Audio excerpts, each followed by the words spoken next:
Hello, Resilience! Welcome back to another episode of our official student publications podcast, The Spotlight by the Rizalite. I am one of your main hosts, Heart Boquiren. Recently, I had the opportunity to sit down and talk with the one and only Miss Patricia Sumang. It was not just an interview. As our conversation went on, it felt a little bit something more than that. Today, I want to take you back to that moment and share why that interview is so meaningful, not just to me, but hopefully for you guys as well. All of these magnified under the Spotlight by the Rizalite.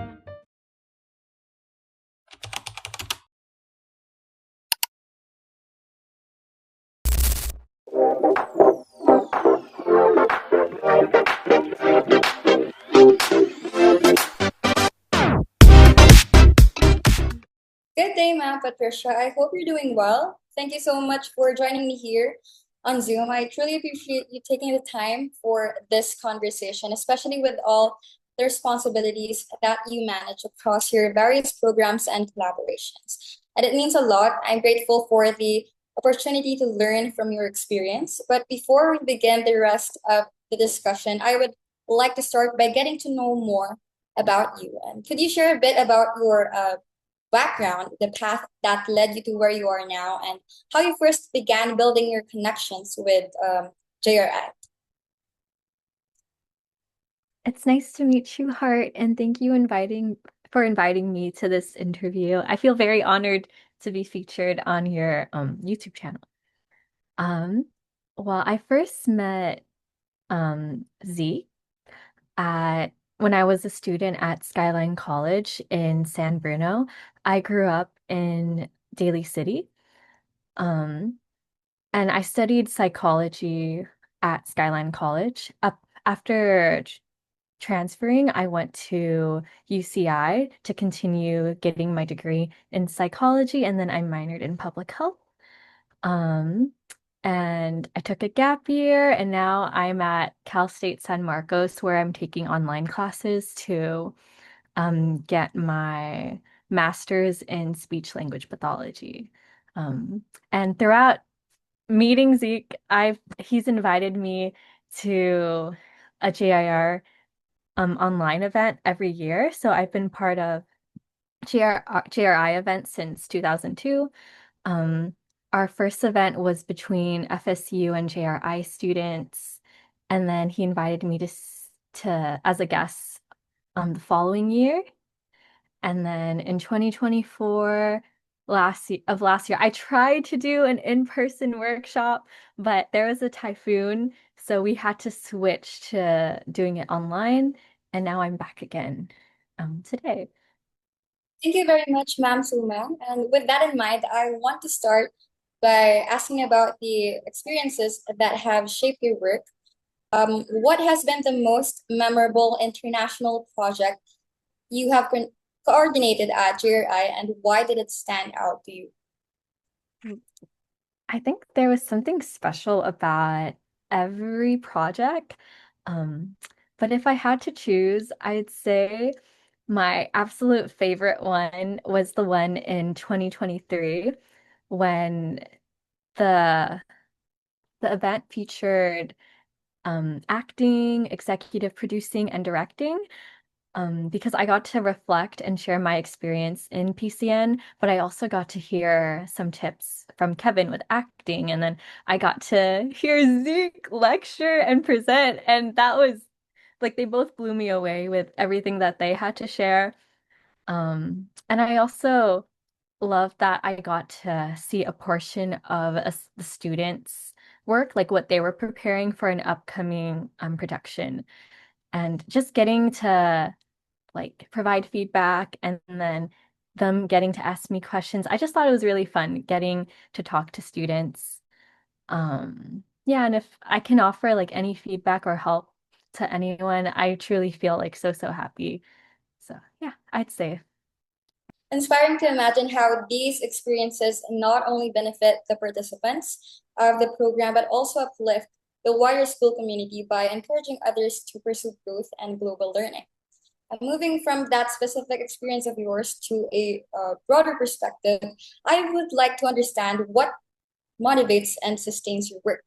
Um, what inspires you both to keep connecting to the Filipino communities in the diaspora and here in the motherland? How do you envision the impact of your work in the long run?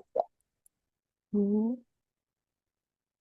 I think a lot of it comes from the communities that I was raised in Daly City and all the mentors that I looked up to and who helped like empower me. I've My inspiration comes from wanting to continue to stay connected to my roots and contribute to a sense of like connection and understanding across like generations for the ones that are coming next from my generation and the ones that are older than me too. I would just like to develop like understanding and like shared knowledge throughout all the generations, but also amongst people from different like geographic locations. Um, yeah, and because I grew up in Daly City where there's a lot of Filipinos, I feel like I'm very privileged that I got to go to like Filipino supermarket and get like very like specific Filipino food. But then when I moved to UCI, like even hearing Tagalog in a seafood city was like very rare. So I just feel very grateful that I got to experience like different Filipino like everyday things throughout my life. And spaces like the Kababayan Learning Community in Skyline College and the Kappa Cultural Center just really like helped me learn more about history that I did not have the chance to learn when I was younger. And yeah, it just helped me like grow professionally and personally. So in the future, I hope to continue to advocate for more spaces for people to explore about their cultural identity, whether they're Filipino or they're another ethnicity or anything that they may identify with. Yeah, just continuing to spread like education, cultural appreciation, and connection across like all people.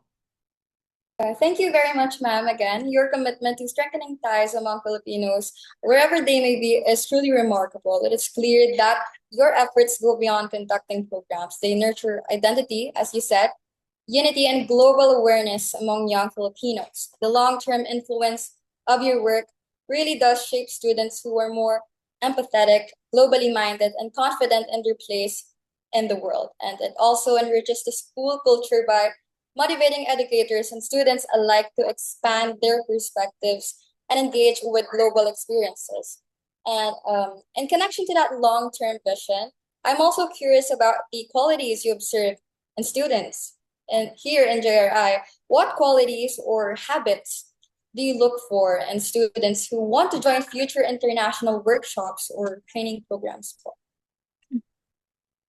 Something that has always stood out to me when it comes to the JRI students is how driven everyone is and how everyone goes above and beyond. Like at my very first JRI meeting, I had the opportunity to see some JRI students present, and then I loved how interactive their their presentation was.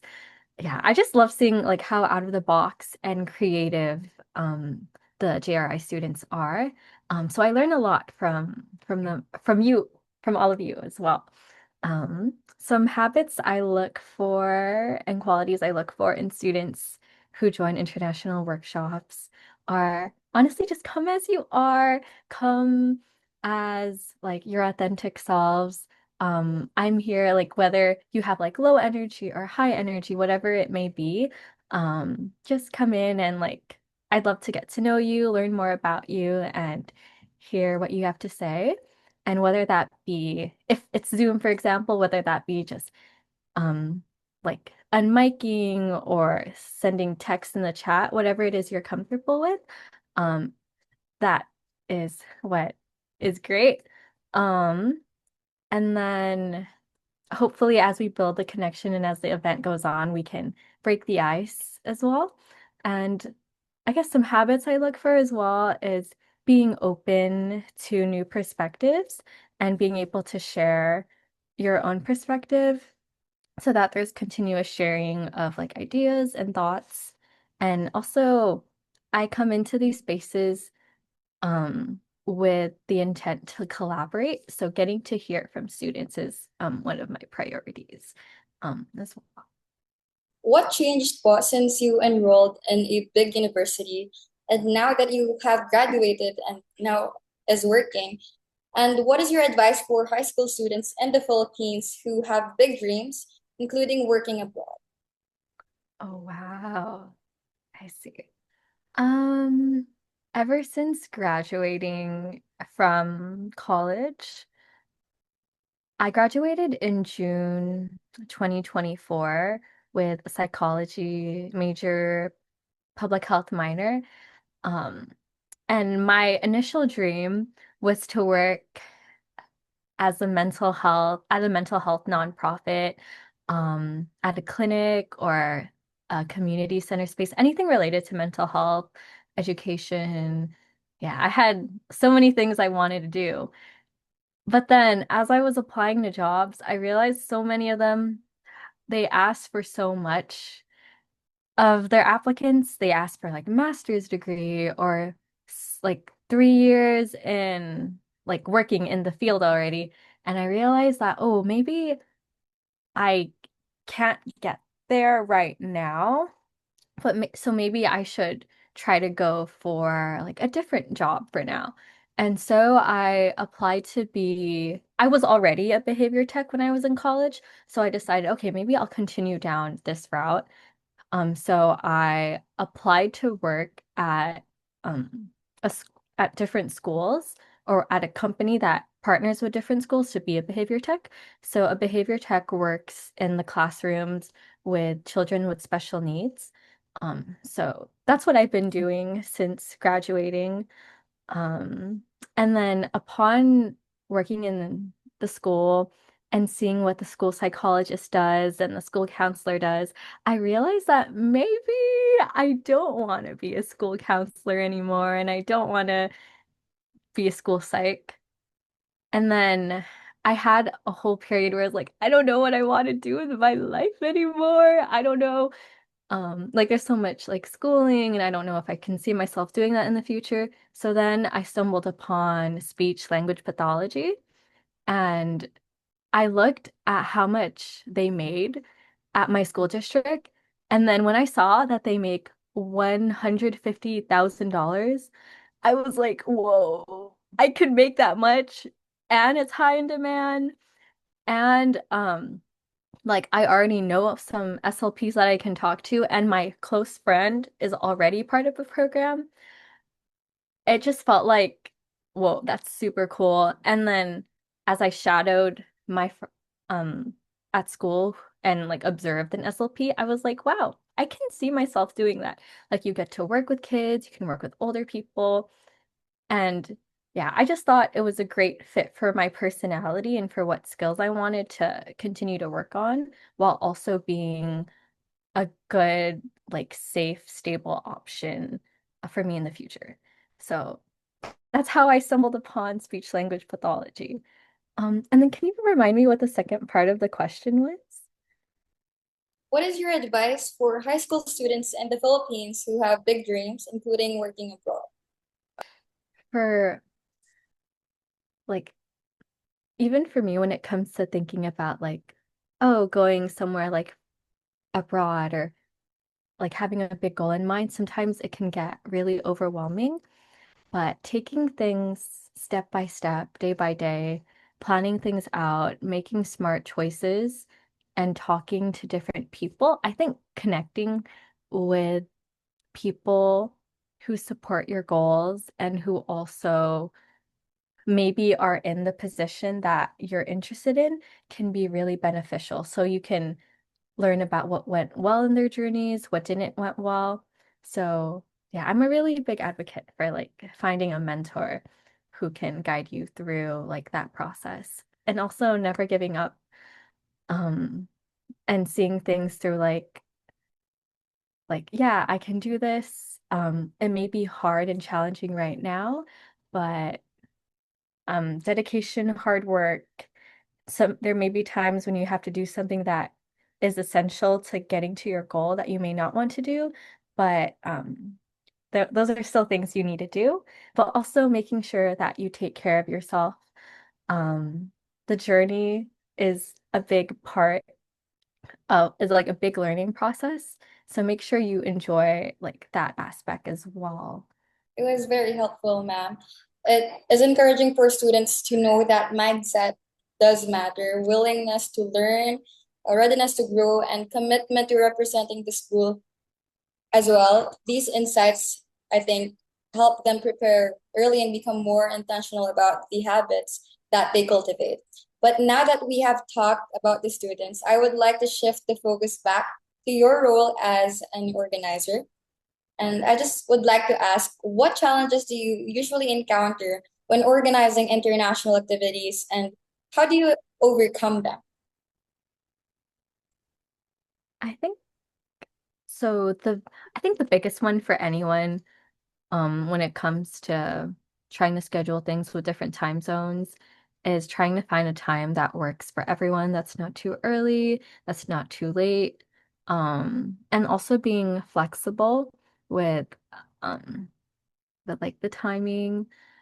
Let's see. And then, for example, like I know sometimes there are presenters that maybe arrive to a location and it's no longer feasible to have the event in person. Like being able to like move things online is also really important, like being adaptable.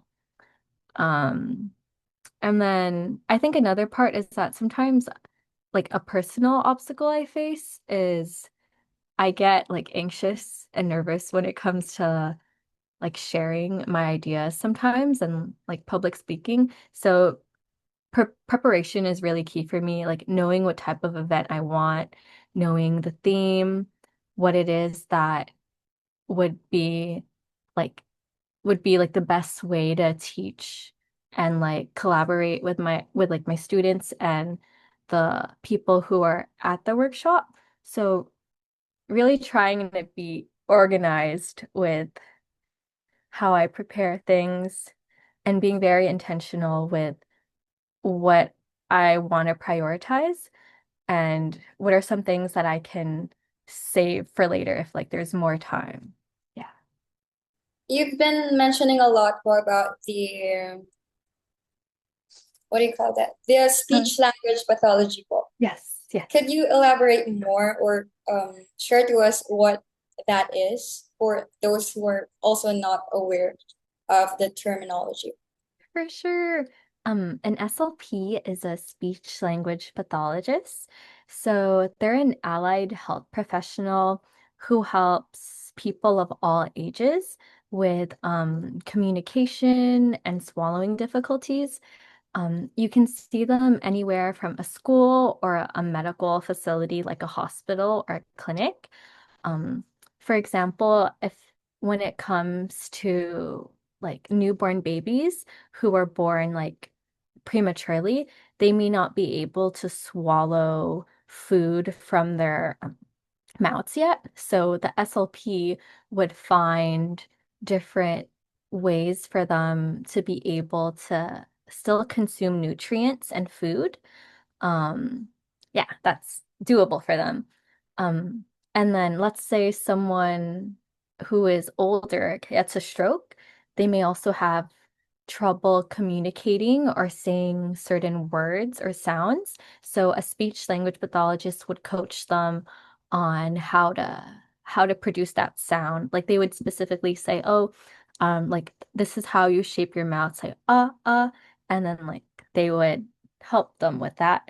At a school, they also help younger students, like let's say they're not able to pronounce their R sounds yet, they would help them with that as well. Yeah. I would definitely love to research more about that when I get home. Thank you very much, ma'am. And shifting topics, as we look ahead to the future of JRI's international initiatives, I wanted to ask something many students are definitely also curious about. Will JRI see more of you in the upcoming years? Mm, I would love to be invited back to JRI. I always feel grateful and I always like leave the event feeling like so happy. Like right now, I'm very happy to be able to talk to you, Hart, and see Zeke. Thank you, Zeke. Shout out producer Zeke. Um, so it's really cool and it's a very like kind, collaborative, like joyful space for me. So if JRI would like to have me, I am free.